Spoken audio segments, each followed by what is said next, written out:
Olá pessoal, sejam muito bem-vindos a mais um programa aqui do Gratos Cast. Um programa que é voltado para a sua família, não só aqui no Brasil, mas de todo mundo, around the world. E hoje nós temos aqui um convidado de honra. Eu vou chamar ele de o filho da adoção, mas na verdade ele nada mais é, olha, foi criado num sítio, talvez aqui no interior de São Paulo. No interior de São Paulo. Ele também trabalhou com um trabalho simples ali, né? Com açougue, trabalhou também com ajudante de pedreiro, pintor. Ele também foi engenheiro da computação, trabalhou com gestão pública, mas teve um chamado. E no dia que ele ouviu esse chamado, Deus falou com ele e ele falou assim: filho meu, você será um pastor. Com vocês, pastor Fábio Takahashi. Obrigado, muito obrigado. Rapaz, que alegria, cara. Alegria olha, minha. olha, e me parece aqui que ele malhava também. Ele não falou essa parte, mas o cara é forte, meu. O cara é Sim, fortão. E aí, me conta, meu amigo, como é que você tá? Que alegria. Olha, que alegria. Malhei estar muito na aqui. picareta, na marreta. É mesmo? Cara, um dia você falou isso aí, eu tô lembrando. Pessoal, para você que tá naquela fase de ajudante de pedreiro, né? Eu fui também de ajudante, assim, de pintor e de elétrica, mas eu lembro de uma ocasião da elétrica que o rapaz que era o meu instrutor, ele falou assim: olha, a caneta do ajudante é o ponteiro. Cara, aquilo marcou minha vida, porque eu sonhava em ser escritor. Uhum. E vocês já sabem como que eu me tornei escritor, né? Vim do interior baiano, e a minha mãe, com 11 anos de idade, faxineira, a gente tava limpando uma casa muito linda, e ela falou assim, falei: mãe, de quem é essa casa? Ela falou: de um escritor, e se você quiser, você pode ser um também. E assim foi que começou a minha vida, né? Para chegar a ponto de ser escritor, editor, né? Ter a minha própria editora. E aí eu quero que você me conte agora, olha, de 0 a 10 anos, o que aconteceu? Você que não conhece ainda o Fábio, né? O que será que aconteceu na vida desse jovem pastor? De 0 a 10 anos foi muita alegria e muita tragédia. Cara, alegria e tragédia. Minha mãe sofreu acidente, quebrou coluna, Meu ia Deus. ficar paralítica. Aí eu morava no sítio, né, sitiante. Aí minha mãe decidiu mudar para uma outra cidade. Foi para Ribeirão Preto tentar a vida, lá não deu certo, antes desse acidente dela. E aí, então, a gente quase morreu lá. Minha mãe e meu irmão ficou doente, era bebezinho. Ela passou mal? Passou, ela ficou doente, longe da casa dos pais. Ela queria sair da casa dos pais e queria ficar longe, para ir para outro canto, quando a gente era Sim. pequenininho. Porque ela queria largar do meu pai. Meu pai amava ela, mas... Eu sei, não estavam... É que a minha mãe diz ela que foi forçada a casar com meu pai. Nossa! Ela estava prometida, ela estava com a data marcada para casar com uma pessoa e meu avô falou que aquele cara não se vai casar com esse. Nossa! E esse é meu pai biológico. Meu Deus! Olha. Só que o cara era muito bom, amava minha mãe, uma pessoa boa, mas a questão é se gosta ou não gosta. Mas até isso eu aprendi. Ao ver a história da minha mãe, eu aprendi uma lição. A questão não é se você vai casar com quem você gosta ou quem você não gosta, é uma questão de quem você escolhe. Olha. Porque ela tratou isso a vida dela inteira. Então, a experiência depois que eu tenho de olhar esse começo traumático e até o último dia da vida dela, que ela já faleceu... Ah, sua mãe descansou. De faz fato. 5 meses. 5 que minha mãe meses? faleceu. Como que ela se chamava? Mercedes. Mercedes, olha, realmente. Desse passar do tempo todo, ela procurou pessoas que ela queria, mas ela também não conseguiu ser feliz porque as ideias dela...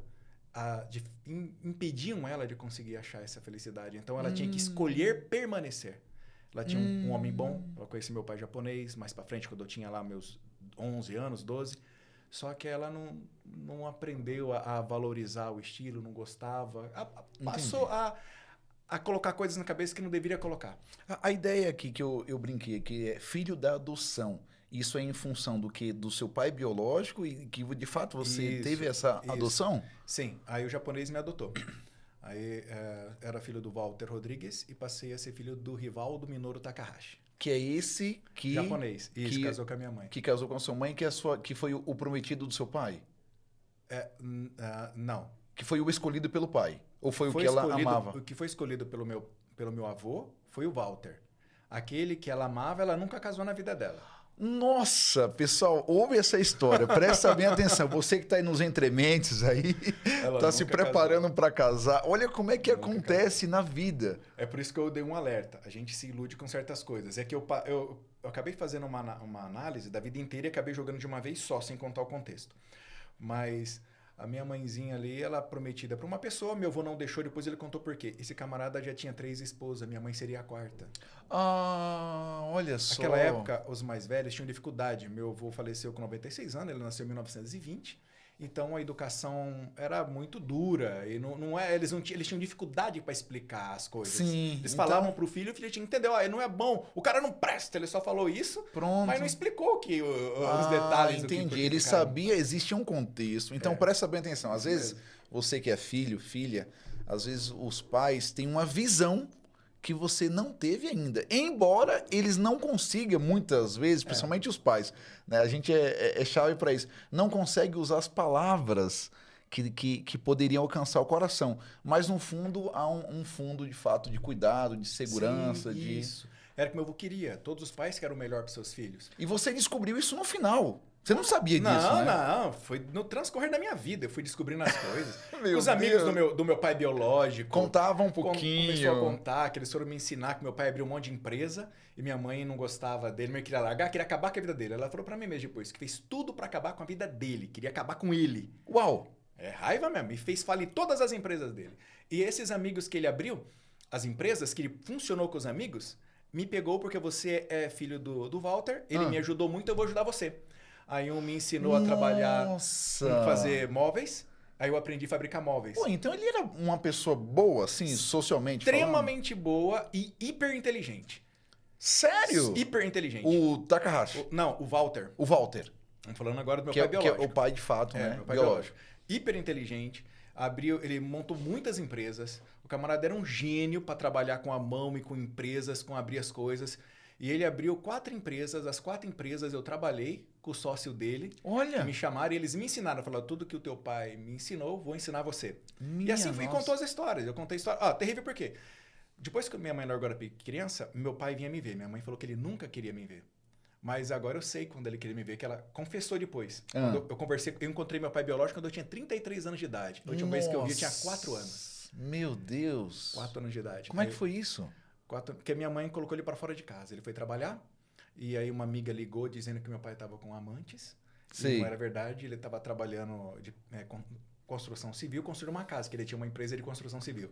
Ou seja, então foi aí que nasceu as fake news. As fake news. A amiga ligando. Começou a amiga. Você que tem uma amiga, se você receber aí como chama, um telefonema anônimo de uma amiga, então põe a barba de molho, porque pode não ser daquele jeito. Né? Aí meu pai falou que era amiga dela que estava de olho nele, queria ele. Nossa, e ele não queria, mas queria acabar. Deus. E a minha mãe caiu assim, de Meu patinho. Deus. E jogou toda a sopa dele pra fora. E Ele nem sabia, mas que palhaçada é essa? Ele falou, não quero ser apronta, safado, vigarista. E colocou pra fora. Meu cara. Aí ele contou isso, eu não acreditei. Meu pai contou isso e falei, é piada. Aí depois, eu cheguei pra minha mãe, depois de 33 anos de idade quando eu tinha, falei, mãe, mas o Walter falou isso. É verdade essa história?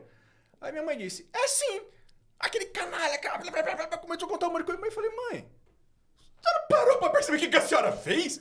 Meu Deus. Nunca refletiu, não? Tinha 30 anos passado e ela ainda não tinha percebido. Não, eu falei, o que a senhora fez? A senhora colocou por causa que uma amiga louca. Aí depois ela contou, mas eu não te falei que eu não gostava dele, que eu ia destruir a vida dele, era só precisar de mais algum argumento pra acabar com tudo. Ah, existia um fundo, então. Então existia um fundo. Então ela só queria mais um argumento pra poder acabar com tudo. Ele tratava muito bem, era uma pessoa boa, mas... Olha, eu ouvi uma frase, né? A gente vai chegar nesse ponto agora, que depois vai chegar numa parte da história que é o pico, né? Que estamos aqui com uma pessoa ultra qualificada, né? Com um pastor. Ele não só conhece a Bíblia, mas ele vive, né, esses preceitos. Porque diz que quando eu estava vindo aqui, eu conversando com uma pessoa, ela falou assim, de qual igreja você é? Aí eu falei, olha, eu já fiz uns bons inimigos por apenas dizer de onde eu sou. Então, faz o seguinte, existe uma conduta cristã que diz que onde há cristão haveria amor. Né? Sim. Então, haveria amor. Então, se o senhor perceber que é amor em minhas palavras e na minha conduta, então pode ser que eu sou de Cristo. E aí ele ficou assim, olha, eu sou de tal lugar, tal. E aí eu falei, eu não quero mais fazer inimigos. E aí o que acontece? E isso que ele está falando é algo muito real. e ele vai chegar num ponto de dizer que, como ele trabalha com muitas famílias, está no front, vamos dizer, né? O front de guerra, com famílias reais, tratando de problemas reais, e aí ele vai falar qual que é o ponto da gratidão em relação a essas famílias. Sim. Entendeu? Existe um ponto da gratidão. Esse é um podcast voltado, né, para você que tem um coração cheio de gratidão. Só que muitas vezes, pastor, a gratidão, quando a pessoa ela decide mesmo viver, né, vender e vencer a vida com gratidão, ela é tida como bobinha. E existe um conselho bíblico que é possível que você se lembre, que a gente tem que ser simples, como uma pombinha. Você vê que a pomba, você chega perto dela, você pode até chegar, mas você não consegue pegar. E e prudente como uma serpente, porque o bote é muito certo, né? Então, é possível ser uma pessoa grata e não ser bobinha, assim, tola, que todo mundo passa para trás? É possível? Vamos fazer só esse adendo aqui. Esse equilíbrio é algo que as pessoas precisam encontrar no transcorrer da vida. A gente não pode ser bobo, como o texto bíblico muito bem diz, seja prudentes como uma serpente. A serpente ela não provoca briga, a serpente ela avisa que ela está ali, que ela é perigosa. Mas ser mansa como uma pomba significa que ela não é uma ameaça para ninguém. Então o cristão tem que entender que a gente pode viver sim uma vida simples, uma vida de amor, mas você também precisa defender as pessoas que você ama. Então tem certos momentos da sua vida que você precisa aprender a dizer não. Olha! Pega essa pra você, chupa essa manga. Eu não posso. Isso, ser bobo seria você estar disponível todo o tempo. Então, falar, eu sou grato, você não é escravo da outra pessoa. Olha só. E outra coisa, tem um pequeno detalhe nesse ponto que ele tá falando, que muitas vezes você tem talvez um amigo, uma amiga, que faz do seu ouvido como se fosse um vaso sanitário. Imagina, a pessoa reclama, a pessoa fala mal do outro, a pessoa faz você de cúmplice. Isso. Às vezes dentro da igreja, né? Isso. Faz você de cúmplice. E aí você... Isso é ser grato? Não. Entendeu? Então, diga só 3 letrinhas. Qual que é as 3 letras? É sim, sim ou não, não. Isso. Não, assim, um N ao tio. Sabe aquela coisa que você fala pra uma criança? Ó, N ao tio. Eu não permito mais com que você fale mal de ninguém ao meu lado. Eu não permito que você reclame. Eu não... Sim, a gente vai... Temos que aprender a colocar limites na nossa vida para ser feliz e grato. E aí o contexto dela, quando vai vir... A história que eu falei da minha mãe mesmo é uma história, pode ser triste, mas é uma história de alegria e de tristeza. Porque nesse momento pode ter sido uma tristeza, mas eu aprendi muito. Eu sou grato por existir, sou grato. Minha mãe, ela errou, mas eu pude aprender através dos erros delas. Mas eu pude ver também que ela lutava por uma felicidade. E muitas vezes a gente não para entender que tudo que nós precisávamos estava do nosso lado e não aprendemos a valorizar. Pastor, hoje, o que eu concluí... assim, como mesmo sendo jovem, né? Eu me considero um homem jovem, embora as canas já estão aparecendo, mas o que eu percebi é assim, pastor, quando você chega para uma pessoa, imagina você chega para um membro de uma igreja, ou para um amigo, você fala assim, a partir de hoje, você vai ser uma pessoa grata, simples e feliz. Complicado. Não, você fala pra pessoa ser uma pessoa grata, simples, você tá colocando o peso do mundo inteiro. Era só 3 coisinhas simples, que poderia ser algo bem, bem simplório, mas hoje, na sociedade em que a gente vive, né, passar uma vida com gratidão, por exemplo, pra gente chegar aqui hoje, a gente tem que passar por umas intempéries. Sim. E vocês estão olhando pra nós aqui, sentindo de fato esse amor, essa alegria, essa gratidão. De fato, eu fiquei assim... eu pensei, será que ele vai reclamar? E eu fiquei pensando, né? Eu falei, eu vou fazer o possível para não reclamar. Ou seja, eu vivi uma situação tão desafiadora na minha vida que eu vi diretamente a mão de Deus pegando na minha mão, assim, decidi, falei, olha, eu não quero mais viver. Com base nisso que eu estou vivendo, esse desafio emocional que eu estou vivendo, eu não quero mais viver. Aí Deus falou assim, falei a primeira, falei a segunda, a terceira vez o Espírito Santo falou comigo e ele falou, então tá bom, então... eu vou mudar o seu nome. Eu pensei, como assim? Eu tô querendo morrer e você quer mudar o meu nome? Falando de uma maneira simplória, né? Aí ele falou assim, então você vai ser o Gratos. Ou seja, pesquisando, se você for pesquisar, o Gratos é o quê? Aquele que vive a vida com gratidão. Então, a partir daquele dia, eu decidi nunca mais reclamar. Em hipótese nenhuma. Apesar dos pesares das consequências. E acredite, pastor, a minha vida mudou assim, de uma maneira extraordinária. Então, o meu conjunto de empresas hoje todas carregam o nome da gratidão, inclusive esse podcast. Como que você vê isso? Nós temos que aprender a ver os milagres e a mão de Deus em tudo. Nas coisas ruins e nas coisas boas. Deus também está lá. Deus está lá edificando e construindo na dor. Deus está lá edificando e construindo na alegria. A todo tempo, em qualquer tempo, dentro do tempo e fora do tempo, o Senhor está construindo. Reconhecer a mão de Deus nisso é uma alegria. Eu honrarei a Deus quando eu estou bem, honrarei a Deus quando eu estou doente, vou agradecê-lo quando eu estou doente, vou agradecê-lo quando eu estou feliz. Todas as histórias que nós passamos, ela tem tristezas e ela tem alegria, ela tem dores e ela tem momentos de cura. Só que em todas elas, o Senhor está operando um milagre. Uma borboleta, antes de tornar borboleta, ela nasce ali uma larva.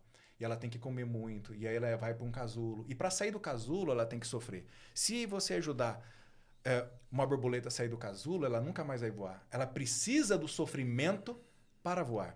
Não que Deus ele quer que você passe por esse sofrimento, mas o ser humano precisa de um momento de amadurecimento.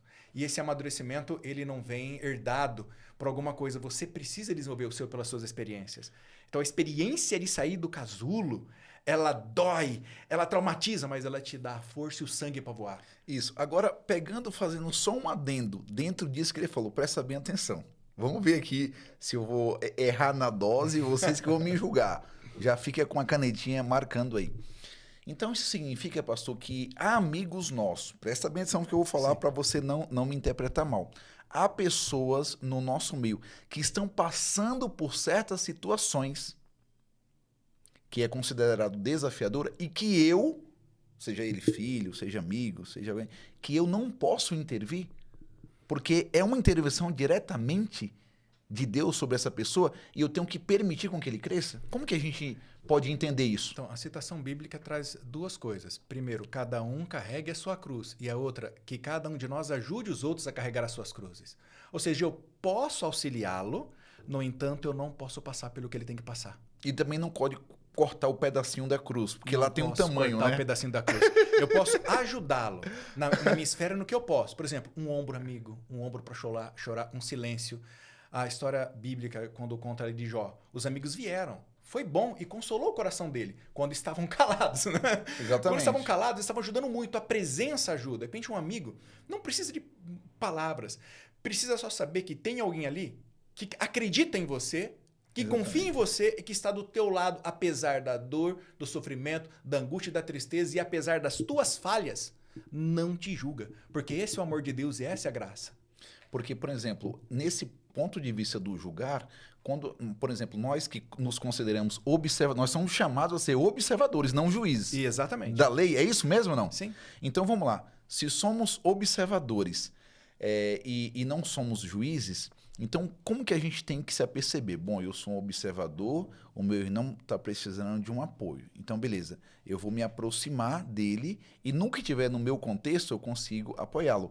Porque, de fato, quem tem mais para dar para essa pessoa, seja conselho, seja lá o que for, de repente ele até está colhendo algumas espigas que ele plantou, né, de maldição lá atrás, Sim. entendeu? Então senta do lado e observa, entendeu? Não coloque um peso maior do que ele pode suportar, mas também não vai tirar o que Deus falou, você tem que passar. Nós não vamos resolver, mas nós vamos estar lá para dar apoio para ele resolver.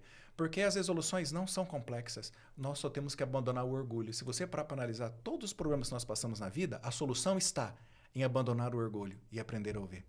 Olha só, esse ponto aqui é importante porque o conceito, né, da AIV, que é a empresa que está nos financiando, né, e nos apoiando nesse projeto, a AIV é o agradece e vai, que na Bíblia seria o toma a tua cruz e siga-me. Então você tem que ser grato, beleza, agora eu sou grato. O que eu faço? Continuo andando. Isso. Não fique perplexo com o mundo, com a direita, com a esquerda, o país está dividido entre direita e esquerda, nem com o que já passou. Sim. Imagina se o impacto daquela decisão dos 33 anos atrás te impedisse a você caminhar. Talvez você não se casasse.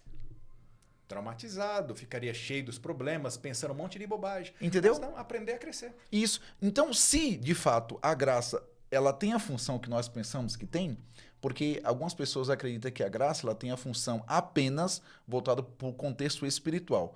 Mas se de fato a graça é, o que pensamos, o que está escrito, ela pode interferir na nossa parte física. Sim. Pode melhorar o nosso físico? Sim. Pode melhorar o nosso mental? Com certeza. Entendeu? Te ajudar a ser uma pessoa pesquisadora? Sim. Emocionalmente, é possível? Sim. Você que tá com problema no casamento. Cientificamente comprovado, inclusive.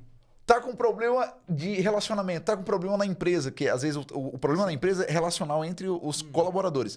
Tá com problema financeiro.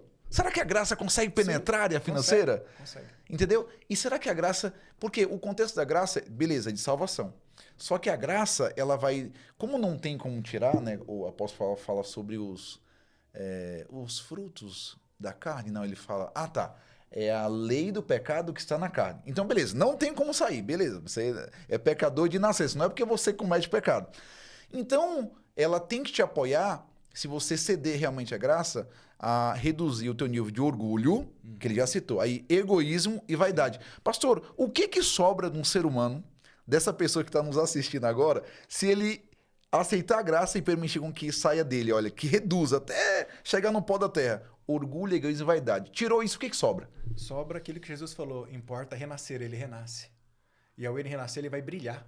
Ele vai ficar tão feliz que aquilo que ele achava que era dor, não é mais. Grato. Vai ser grato. Aquilo que ele achava que dificultava, na verdade, era a escada que o conduzia. Olha isso. Aquilo que ele achava que era pedras no seu caminho, na verdade, era uma estrada asfaltada que foi aberta e aplanada diante de si. Meu Deus! Então, ele simplesmente tem que Olha entender. Ele arrancou isso. o caminho dele e aplanou.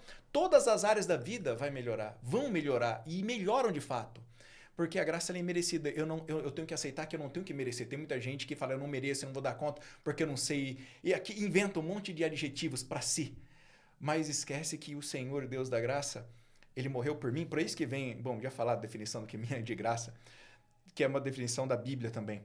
Que a definição da Bíblia é o seguinte, graça, a palavra gratidão e graça, ela está na mesma raiz. Olha. Mesma raiz bíblica. Quando uma pessoa vai falar a palavra gratidão, ela vem da raiz da palavra graça. Olha isso! A gratidão peguei essa agora. teológica vem da palavra graça. Então, Deus. se eu sou uma pessoa agradecida, vem da palavra, então, graça. E o que é a graça? Graça é a morte de Jesus Cristo na cruz do Calvário. Ou seja, quem merece? Ninguém merece. Eu não mereço. O que eu faço para merecê-la? Eu não faço nada.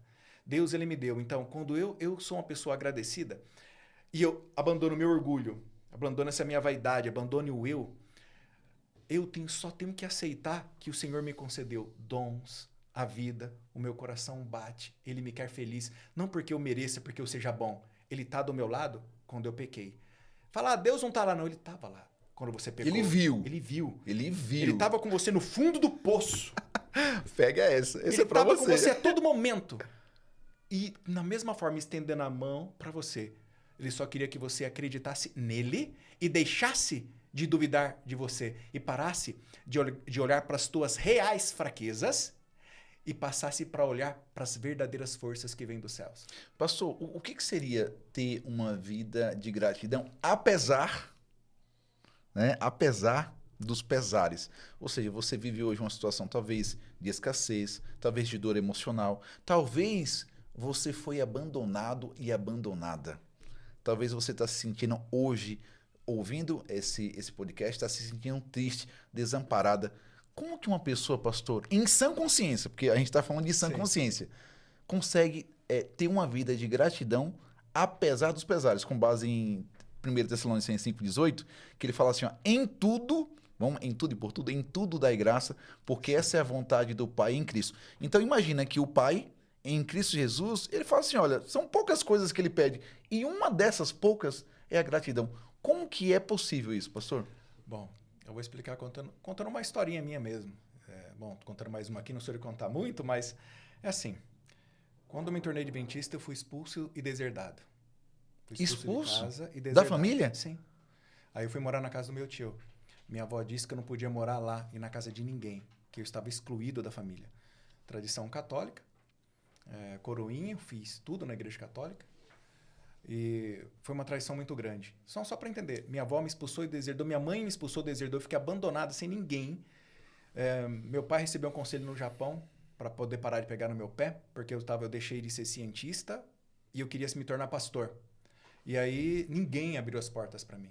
Eu fui morar em cima do telhado da rodoviária, porque eu não tinha lugar para ir.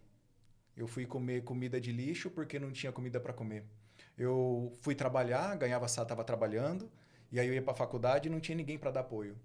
E eu orei a Deus, fui para a prefeitura, eu fui pedir uma bolsa de estudo para a prefeitura e ganhei. E eu fiquei lá na porta, queria falar com o prefeito. Ninguém vai falar que o prefeito vai falar com você, não. Você é louco, rapaz, vai embora daqui. Com a mala e tudo. Eu falei, não, eu vou para outro canto, eu quero estudar e eu preciso de ajuda. E Deus, o prefeito, quando chegou ali, o que você quer? Eu falei, na Lapa, a minha história. Ele olhou para mim, mas eu falei, Deus mandou eu vir aqui e Deus me disse que o Senhor me ajudaria. Eu não tenho dúvida de que o Senhor vai me ajudar.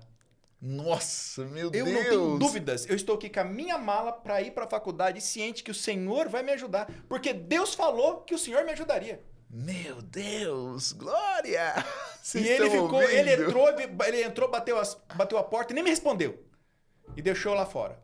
Aí passou uns 15 segundos, ele voltou. Você tá aí ainda? Deus me mandou, falou que o Senhor vai me ajudar. Entra aqui agora! Falou assim. Aí eu entrei, passei todos os meus dados, ele abriu uma conta poupança pra mim, que eu tenho até hoje, a mesma conta. Nossa! Eu guardei, nunca fechei, cara, porque ela é um memorial de que eu não sou nada e o Senhor é tudo. Nossa! Eu fui, grato a Deus, deserdado, expulso, sem ter um lugar. Pessoas que me ofereciam pra... Olha, vem morar na minha casa, aí você só tem que pagar um salário mínimo só. Aí tá tudo bem. Aí eu fui morar na casa dessa pessoa. Não, pra você ficar bem aqui, eu vou aumentar para um salário mínimo e meio. Aí eu falei, não, obrigado, tô indo embora. Meu Deus! Queridos, é isso que eu tô dizendo. Apesar da dor, eu fui expulso, deserdado. Minha avó me odiava e ela queria me matar. Chegava a pegar o facão para me matar. E eu ia lá e beijava ela, tentava beijar ela, e ela queria pegar a faca, e se eu não saísse, ela tinha enfiado a faca em mim mesmo. Eu teria morrido, mas de verdade. Não era brincadeira. Meu Deus! Era me matar mesmo. E simplesmente eu dizia para ela que amava. Eu nunca abandonei minha família, mas fui abandonado por ela. Essa que é a questão de ser grato. E o sentimento hoje que você tem de gratidão? Eu batizei quase minha família toda. Porque essa é a questão. Eu fui grato a Deus e Deus pôde fazer... Eu pude crescer, eu pude entender quem foi meu pai biológico, eu pude entender o meu pai que me criou japonês, eu pude entender a minha mãe, eu pude entender o meu avô, eu pude entender as pessoas que sofrem, eu pude olhar todos os olhares. Eu olhei para eles e entendi por que a minha avó estava irritada, por que ela estava nervosa, as dúvidas, as preocupações que ela tinha para que eu fosse fiel a Deus e andasse pelos caminhos. Meu Deus! Então, eu fiz uma análise profunda. Se você olhar para a dor como uma dor e não aprender a olhar que você tem que entender que as outras pessoas são crianças como você, que só cresceu e ficou velho, elas têm dúvidas, têm medos, querem te ajudar e não sabem como. Eu comecei a enxergar tudo isso. É a minha família. Não olhe para eles com olhos como uma pessoa que te odeia. Simplesmente você já parou para se colocar no lugar? Deram o máximo que tiveram. Quem nasceu em 1920? Deu o máximo que tinha. A educação que possuíram. Então, eu aprendi a ser grato a Deus, apesar de tudo. Apesar de toda a dor, apesar de todo o sofrimento. Nossa. Eu agradeci a Deus e sempre perguntava a Deus, Senhor, o que o Senhor quer que eu aprenda aqui? Eu estou aqui sofrendo.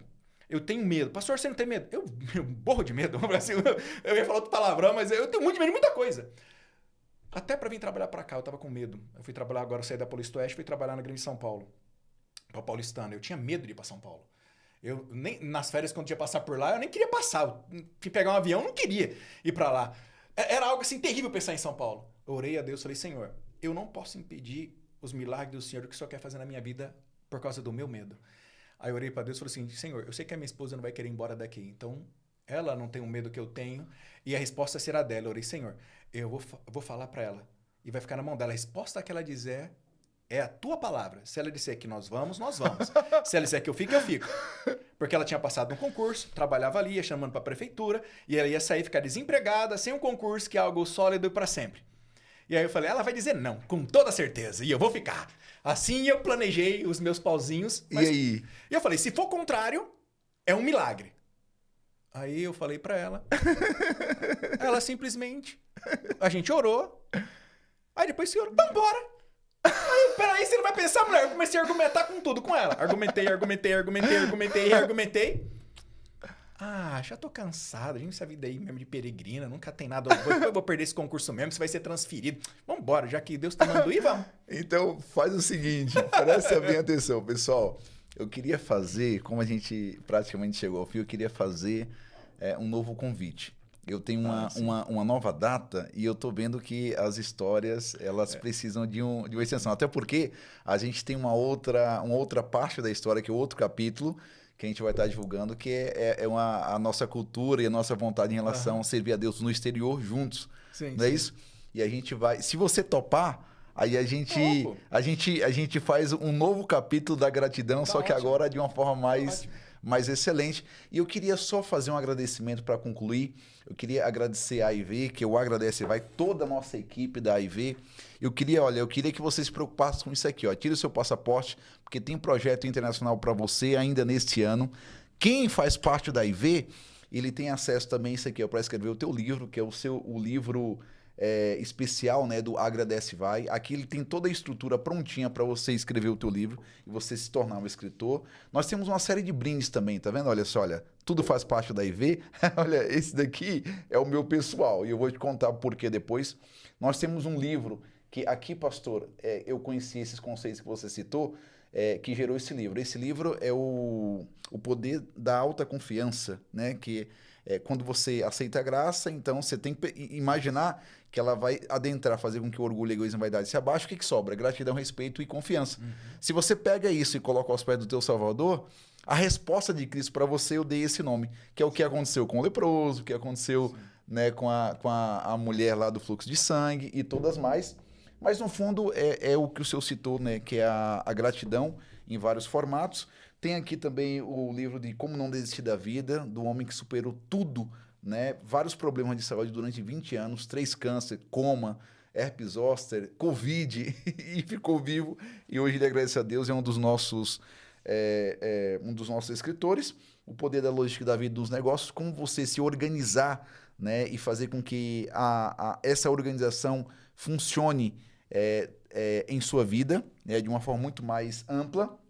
Aqui, pastor, foi um prêmio que a nossa editora ganhou no ano passado, tá? Como uma editora revelação, tá ok? E eu posso te dar um presentinho hoje? Sim, claro. Pode, tá? Eu sei que você gosta de ler. Olha aqui, ó, marca página da IV, é uma alegria, né? Você já tem no seu coração a cultura do Agradece Vai, tá? E se você não tem essa cultura, eu só tenho uma coisa a te dizer. Agradece. E vai. E vai. Que Deus abençoe vocês. Um abraço, pastor. Tchau. Parabéns. Obrigado. Por essa história maravilhosa. Vamos dar sequência. Vamos dar sequência, então. Tá bom? É com ele agora. Eu nem terminei de responder a pergunta ainda. Então, no próximo capítulo, nos vemos. Um abraço.